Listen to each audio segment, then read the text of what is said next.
Hey everyone.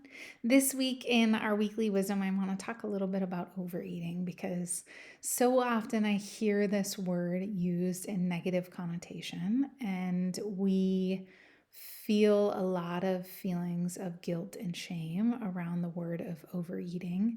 And mostly this comes from the fact that we will define ourselves as an overeater. So we're using that word as a noun and an identity rather than seeing it as a verb or a behavior, which it actually is. So the harm here and the challenge here is our thoughts and our beliefs, how we speak to ourselves, can really impact our feeling and our emotions around those thoughts and those beliefs, as well as our actions. So, if we are feeling and identifying as an overeater, we're embracing that as an identity, and it's really hard to break through that ceiling and change that behavior when we've created this identity around being an overeater. So, one thing that I think is really important when I work with athletes, when I work with clients, is that we are really cognizant about the languaging that we use and how we're using that language. And one that's really important to me is that we shift from identifying and creating an identity in our behaviors, but rather see them as a behavior for what they are. I overeat, as we all do, right? I think that's really important as well, that overeating is something that's not exclusive to any one person.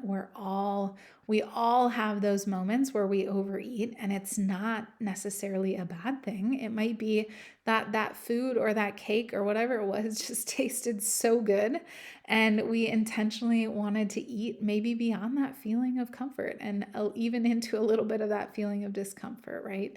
Thanksgiving is one of those holidays. I can't wait for Thanksgiving this year, but it's one of those holidays where there's all sorts of goodies. A lot of my favorite foods, from mashed potatoes and stuffing and pumpkin pie, all the things. And it's not uncommon for me to overeat on Thanksgiving Day, but it's how we're viewing that behavior and how we're feeling about that behavior that's really, really important in not creating an identity behind that. Because when we identify as an overeater, that makes us the problem. And that is really, really hard to break free of that cycle when we feel like we ourselves are the problem. And typically, when it comes to overeating, overeating is a symptom of something else that's happening, right? So it might be that we don't have a good balance of macronutrients throughout the day, and our body is maybe playing catch up. I see this a lot. Maybe we skip breakfast, we eat a late lunch, and then dinner rolls around and we're really hungry.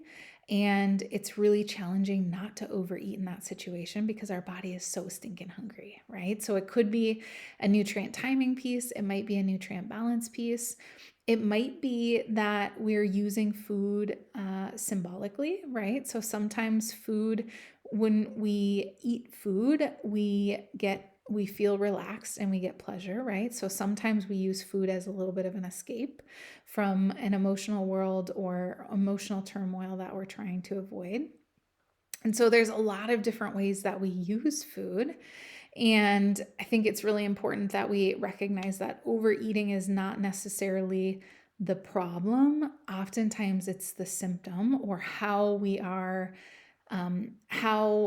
managing or navigating something beyond that, a problem that goes beyond that. And it's just our body's natural way of responding in either that survival mode or whatever that might be, to kind of help protect us in that moment. And so, really important that we disconnect from that identity of being an overeater.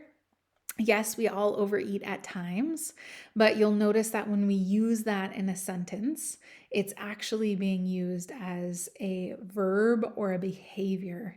It's not an identity. So, this is really important. And I really focus on this with my coaching. It's not just about shifting our eating our eating behaviors or eating certain types of foods and things like that. That's an important piece of the puzzle. But our mindset, our beliefs behind our food, our body, our identity is really, really important in terms of creating a healthy relationship with food and body.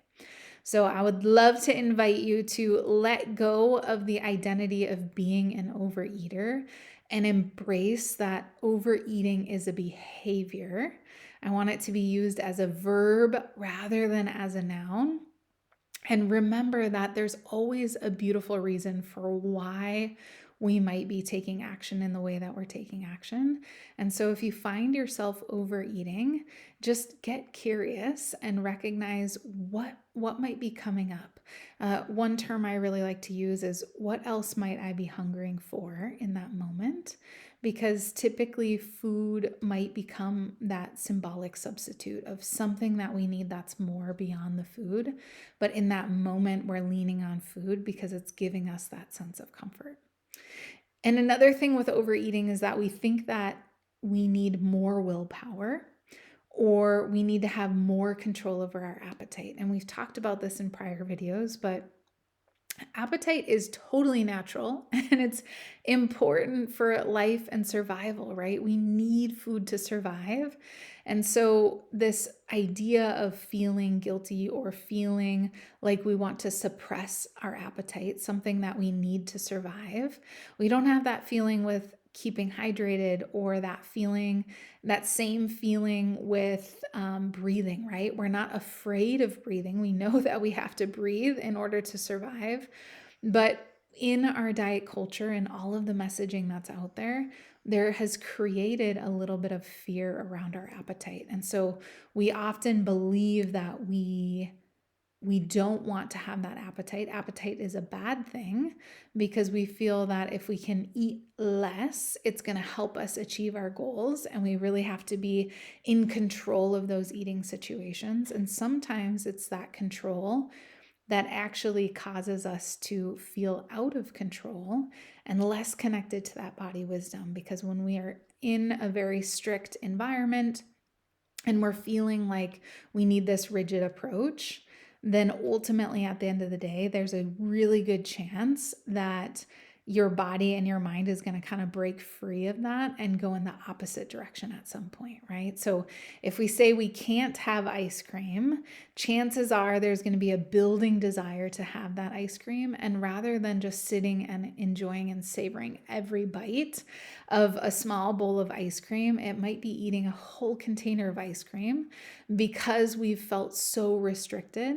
In the human nature and the human response of restriction is an increase in desire, right? So when it comes to that willpower piece, it's not that we need more willpower to navigate overeating. Usually it's that we need to tune into our body wisdom more and explore some of those other areas. Is it related to nutrient balance? Is that maybe why we're overeating at certain points of the day?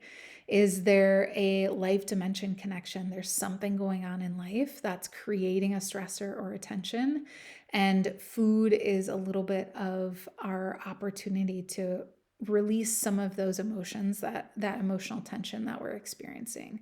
Or potentially it's just our eating timing and our eating rhythm. We're not in a good system through the day to help nourish our body through the day.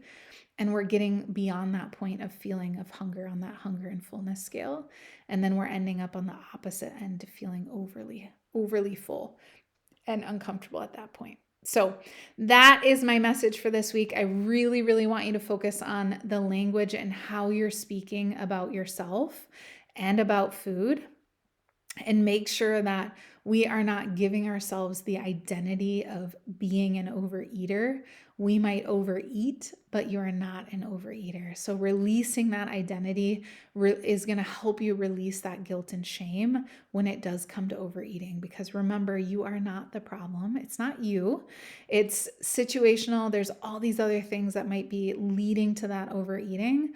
And the overeating is the symptom. So by working together, we can identify, where's that symptom coming from? from? Where's the puzzle pieces that we're missing or we might need to adjust and adapt to help support you in a way that is going to allow you to find a good balance and not feeling that consistent overeating, which can sometimes lead to overall discomfort, right? If we're just feeling uncomfortably full, it's going to impact our energy levels, it's going to impact our mental clarity through the day if we are in a consistent cycle with overeating.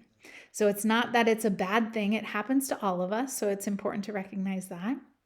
But it's finding a balance that feels good for you and really connecting to that body wisdom so that you're feeling in the driver's seat. You're not feeling like you need to have more willpower or more control, but yet you're being able to connect to that body wisdom and understand what feels best for you. And it doesn't happen overnight. It's a practice, and it's a constant practice for the rest of our lives.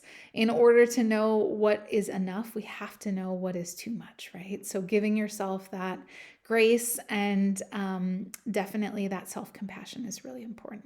All right. So I'm Bethany Chapman. I'm with PNW Nutrition. I help athletes fuel for performance while also creating a nourishing relationship with food, body, and life.